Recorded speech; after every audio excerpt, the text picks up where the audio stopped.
Okay so today hello दोस्तों, आज हम लोग डिस्कस करेंगे आपका एमसीक्यू क्वेश्चन करेंगे, जो क्योंकि चैप्टर नंबर 1 अपना कंप्लीट हो चुका है तो उससे किस किस टाइप के एमसीक्यू बन सकते हैं, मल्टीपल चॉइस क्वेश्चन, तो उसको करने की कोशिश करेंगे।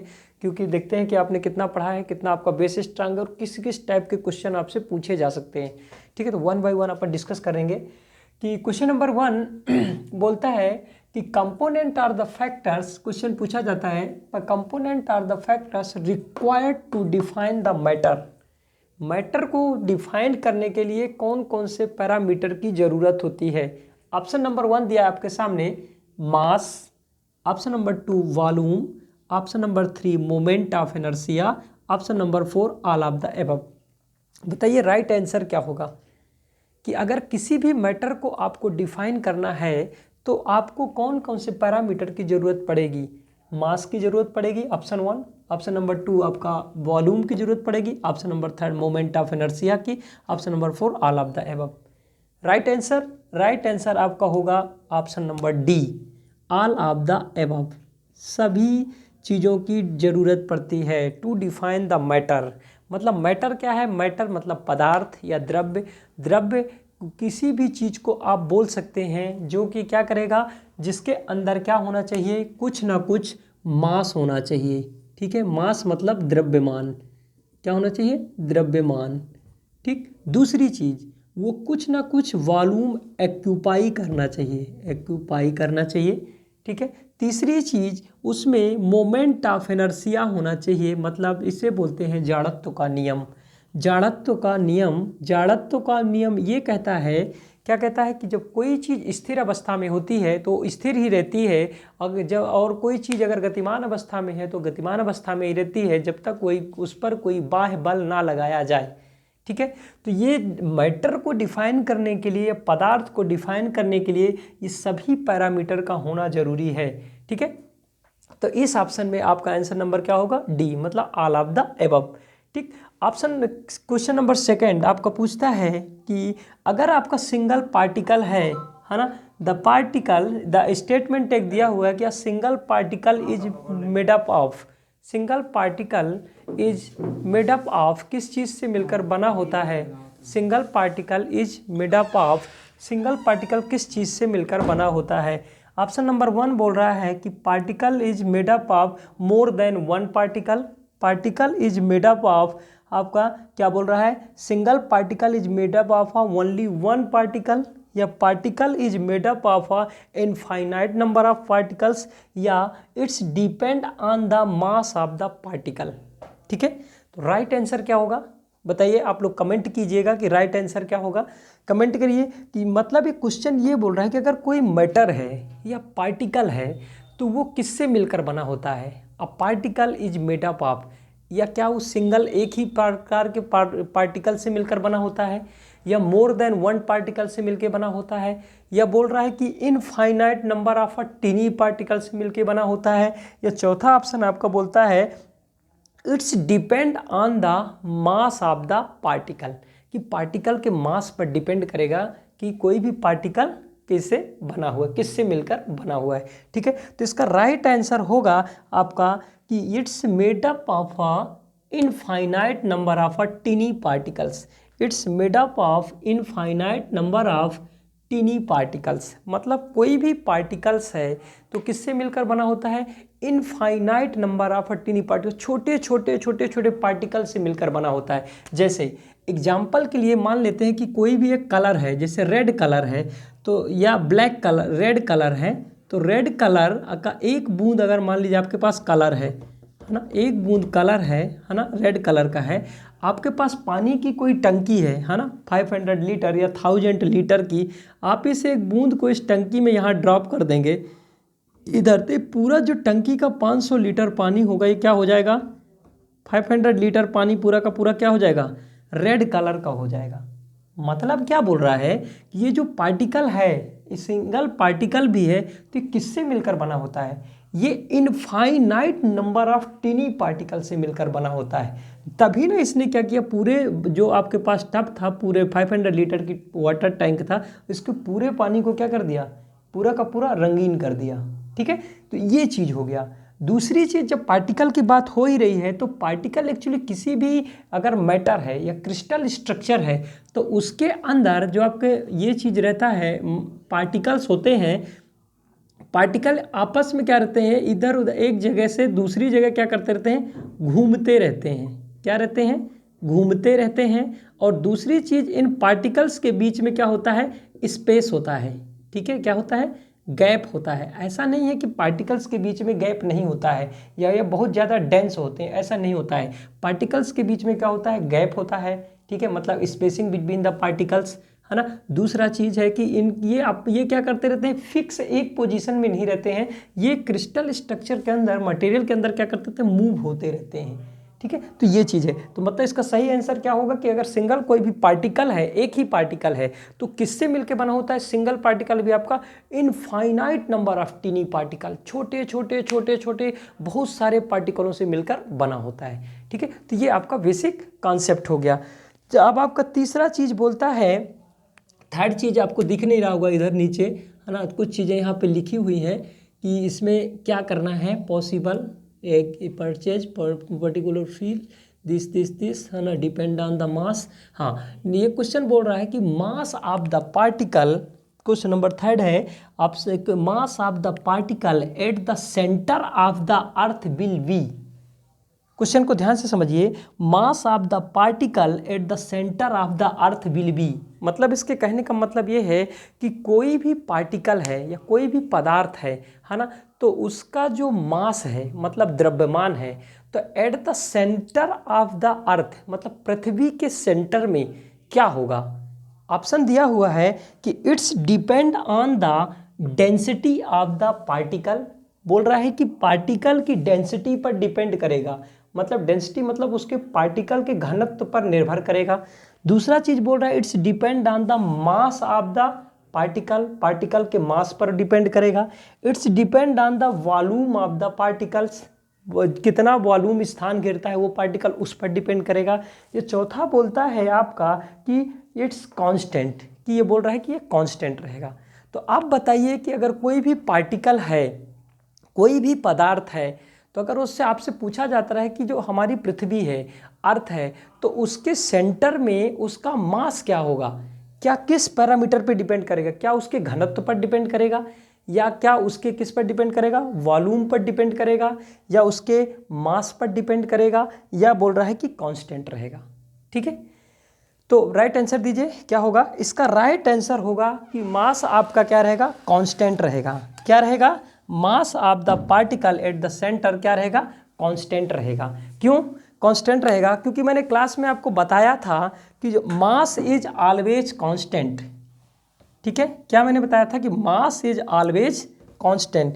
आप कहीं भी मास होता है, किसी भी पार्टिकल का जो मास होता है वो क्या होता है, ऑलवेज कांस्टेंट होता है। Mass is always constant. आप कहीं भी चले जाइए यूनिवर्स में, है ना, या पृथ्वी में कहीं भी चले जाइए, मास इज ऑलवेज कांस्टेंट। मास कभी चेंज नहीं होता है। चेंज क्या होता है, चेंज होता है किसी भी पार्टिकल या किसी भी मैटर का क्या, वेट चेंज होता है, डब्लू।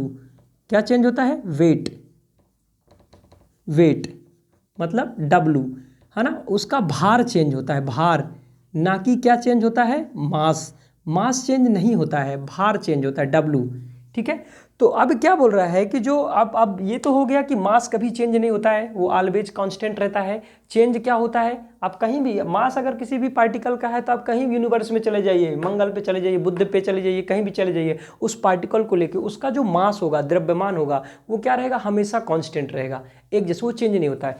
दूसरी चीज़ चेंज क्या होता है, उसका भार चेंज होता है, जिसे बोला जाता है वेट। वेट क्यों चेंज होता है, वेट इसलिए चेंज होता है कि W इक्वल टू होता है mg, W equal to mg। m क्या होता है, W मतलब वेट, भार equal to mass into gravity. वो ग्रेविटी के हिसाब से क्या होता है, चेंज होता है। ठीक है, ग्रेविटी जहाँ ज़्यादा होगी उसका भार क्या हो जाएगा, ज़्यादा हो जाएगा। ग्रेविटी जहाँ कम होगी उसका भार क्या हो जाएगा, कम हो जाएगा। ठीक है, अब लौट कर आते हैं हम लोग अपने क्वेश्चन की ओर। तो क्या बोल रहा है क्वेश्चन, ये बोलता है कि जो मास of the particle at the centre of the अर्थ, ठीक है, सेंटर ऑफ द अर्थ में क्या होगा। यहाँ आपके बहुत सारे कॉन्सेप्ट क्लियर होने चाहिए, तभी आप क्वेश्चन को सही कर पाएंगे, है ना। अब आपको ये पता होना चाहिए कि पहली बात तो देखिए कि मास क्या होगा, मास ऑलवेज कांस्टेंट, मतलब चौथा ऑप्शन आपका ऑप्शन नंबर डी क्या होगा, सही होगा कि मास इज ऑलवेज कांस्टेंट, मास में कोई चेंज नहीं आता। अगर मैं इसी क्वेश्चन को बोल देता कि what will be the weight of the particle at the centre of the earth, earth के सेंटर में वेट क्या होगा, उसी भी पार्टिकल का भार तो पता आपको, मास तो पता है कि कांस्टेंट होगा, ठीक है, लेकिन अगर मैं बोलता कि भार क्या होगा, तो भार क्या हो जाएगा, भार चेंज होगा। क्यों चेंज होगा, क्योंकि ग्रेविटी अलग अलग होती है, ग्रेविटी क्या होती है, चेंज होती है। हम लोगों का जो अर्थ है, तो अर्थ का ग्रेविटी, अर्थ में ये चीज़ है, ये आपका अर्थ है, तो अर्थ के सेंटर में इधर जो ग्रेविटी होता है, ग्रेविटी क्या रहता है, जीरो रहता है। सबसे ज़्यादा ग्रेविटी कहाँ होती है, पोल में, ये आपका नॉर्थ पोल और ये आपका साउथ पोल है ना। तो पोल में सबसे ज़्यादा मैक्सिमम ग्रेविटी होती है, मैक्सिमम ग्रेविटी होती है कहाँ, पोल में। मतलब है ग्रेविटी आपका मैक्सिमम जहाँ होगा, ग्रेविटी यहाँ मैक्सिमम है पोल में, तो यहाँ आपका वेट भी क्या होगा, मैक्सिमम होगा। साउथ पोल में मैक्सिमम होगा और नॉर्थ पोल में मैक्सिमम होगा। ग्रेविटी आपकी सेंटर पे जीरो है, इक्वेटर पे, तो मतलब क्या हो जाएगा, wait of the particle will be zero eight the centre of the अर्थ, ठीक है। तो एक क्वेश्चन और आपका यहाँ से निकल कर आएगा कि अगर वेट पूछ लेगा तो क्या होगा, वो क्या होगा, मास पूछता तो कांस्टेंट रहता, अगर वेट पूछता है तो वेट क्या होगा, जीरो हो जाएगा, ठीक है। इस टाइप के क्वेश्चन एग्जाम में पूछता है। मैंने पहले ही बोला है कि अगर आपका बेसिक स्ट्रांग रहेगा ना, तो क्वेश्चन कुछ भी घुमा के पूछेगा, आप उसको ईजिली सॉल्व कर पाएंगे। आपका बेस क्लियर नहीं है, क्वेश्चन थोड़ा सा भी घुमा देगा, जैसे अभी मैंने घुमाया, मास क्या होगा, कांस्टेंट रहेगा, वेट होगा, जीरो हो जाएगा, आप क्लियर नहीं कर पाएंगे, ठीक है। तो बहुत लोग ये चीज़ बोलते हैं कि ये अपन केमिस्ट्री ही सब्जेक्ट क्यों स्टार्ट किया, मैंने केमिस्ट्री क्यों स्टार्ट किया, उसके पीछे रीजन ही यही है, क्योंकि मैं चाहता हूँ कि आपका बेस स्ट्रांग हो, है ना। और केमिस्ट्री एक ऐसा सब्जेक्ट है, जैसे इसके बाद मैं फिजिक्स पढ़ाऊँगा, तो फिजिक्स में ही जब तक आपको मैटर नहीं पता होगा, मटेरियल नहीं पता होगा, उसके पार्टिकल के बारे में नहीं पता होगा, उसका मूवमेंट नहीं पता होगा कि इनसाइड क्रिस्टल स्ट्रक्चर में क्या हो रहा है, तब तक आप इलेक्ट्रॉनों के मूवमेंट को कैसे समझेंगे, आप करंट के फ्लो को कैसे समझेंगे, है ना, आप हीट के फ्लो को कैसे समझेंगे, बिल्कुल नहीं समझ पाएंगे। इसीलिए मैंने क्या किया, सबसे पहले केमिस्ट्री उठाया, ताकि आपका बेसिक से स्ट्रांग हो सके मॉलिक्यूलर लेवल तक जा करके, ठीक है। तो दूसरी चीज़ अपन बात करते हैं कि नेक्स्ट, तो ये आपका क्वेश्चन हो गया, 3 क्वेश्चन हो गए, इसको थोड़ा सा मिटा दे रहे हैं अपन, रब कर देते हैं। नेक्स्ट चीज़ इसमें क्या होगा कि आपका क्वेश्चन नंबर हम लोग चलेंगे, इससे 3 क्वेश्चन था, तो इससे एक क्वेश्चन और बन गया है, जिसको हम लोग बोलते क्या है कि ये क्वेश्चन जो चीज़ है आपका, तो इस पर देखते हैं कि आगे क्या बोलता है, क्या होता है, ठीक है। चीज़ों को देखेंगे और समझेंगे कि इसमें क्या होता है। नेक्स्ट जो मैंने क्वेश्चन डाला, बहुत आसान क्वेश्चन डाला है, सभी बच्चों से क्वेश्चन बनेगा, क्योंकि उसके पीछे कारण है कि बहुत आसान क्वेश्चन है। क्वेश्चन नंबर 4 आप देखिए, सबसे ऊपर लिखा हुआ है क्वेश्चन नंबर 4। क्वेश्चन नंबर 4 क्या बोलता है, क्वेश्चन नंबर 4 बोलता है कि how many state of matter, ठीक है, हमारे यहाँ पे अभी तक कितने स्टेट ऑफ मैटर अवेलेबल हैं, ठीक है, कितना स्टेट ऑफ मैटर है। Option number 1 2, option number B आपका 3, option number C 4, option number D 5। Correct answer मुझे लगता मैक्सिमम स्टूडेंट को ये क्वेश्चन बन जाएगा, बहुत ही आसान है ना। कितने अपने पास स्टेट ऑफ मैटर हैं, 5, ठीक है। कौन कौन से, नेक्स्ट क्वेश्चन पूछ सकते हैं कि कौन कौन से बन सकते हैं, तो आपको पता होना चाहिए कि सॉलिड, दूसरा होता है लिक्विड, तीसरा होता है आपका गैसेस, चौथा होता है प्लाज्मा, और 5वां होता है आपका बोस आइंस्टाइन कंडेंसेट, ठीक है। तो 5th state of matter is available. अगर आप क्लासिफिकेशन करेंगे एलिमेंट को किसमें, according to the physical condition, तो 5th स्टेट ऑफ मैटर मतलब पदार्थ की 5 अवस्थाएं पाई जाती हैं। एक होता है सॉलिड स्टेट, दूसरा होता है लिक्विड स्टेट, तीसरा होता है आपका गैसियस स्टेट, और चौथा होता है प्लाज्मा स्टेट, और 5वां होता है आपका बोस आइंस्टाइन कंडेंसेट, ठीक है। तो ये बहुत आसान क्वेश्चन है, सभी बच्चों से बन जाएगा, इजीली है, आसान क्वेश्चन है। नेक्स्ट क्वेश्चन आपसे ये पूछा जा रहा है ना, कि इन ट्यूबलाइट, जो ट्यूबलाइट आप लोग घरों पे लगा होता है, which type of matter is present, tubelight के अंदर किस टाइप का मैटर प्रेजेंट होता है, मैटर मतलब पदार्थ होता है, किस स्टेट में होता है। क्वेश्चन ये पूछ रहा है कि इन विच स्टेट, किस स्टेट में होता है। जो मैटर होता है ट्यूबलाइट के अंदर, है ना, कुछ ना कुछ पदार्थ होता होगा ट्यूबलाइट के अंदर, है ना। आपका ये ट्यूबलाइट है, ये ट्यूबलाइट है इस टाइप का, ठीक है।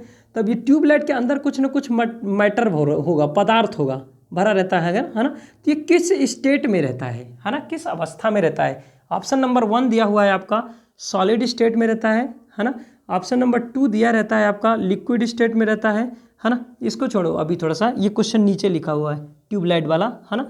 सॉलिड स्टेट में, लिक्विड स्टेट में, गैसियस स्टेट में या आपका प्लाज्मा स्टेट में। ये 5th नंबर क्वेश्चन है ना। ये क्वेश्चन है कि ट्यूबलाइट में किस टाइप का मैटर होता है, सॉलिड स्टेट में रहता है या लिक्विड स्टेट में रहता है या गैसियस स्टेट में रहता है या आपका प्लाज्मा स्टेट में रहता है।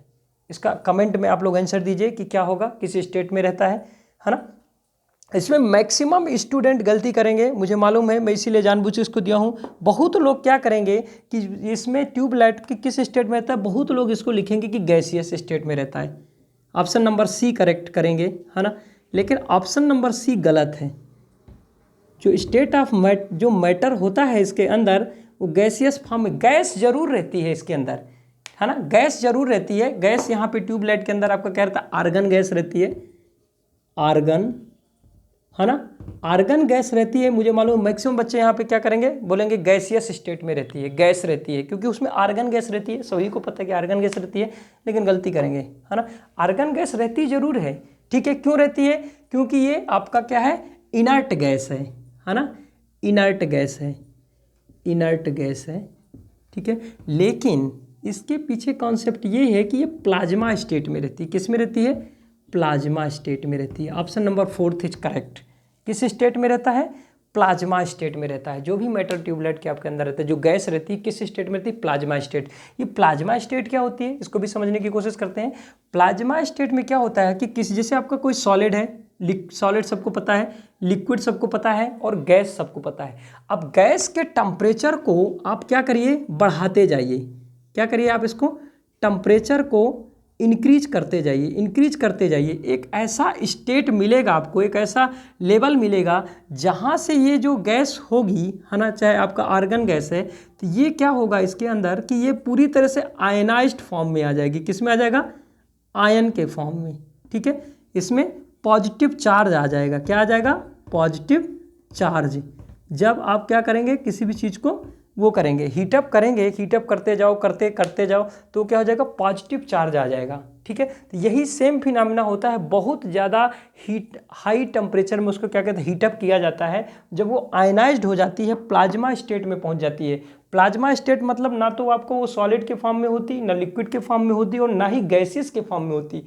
वो एक टाइप का पदार्थ की अवस्था ही है ना, जिसको बोलते हैं प्लाज्मा स्टेट। मतलब ना तो वो क्या है, सॉलिड है, आप नहीं बोल सकते कि वो सॉलिड है, ना ही आप बोल सकते हो कि वो लिक्विड है, ना ही बोल सकते हो कि वो क्या है, गैस है।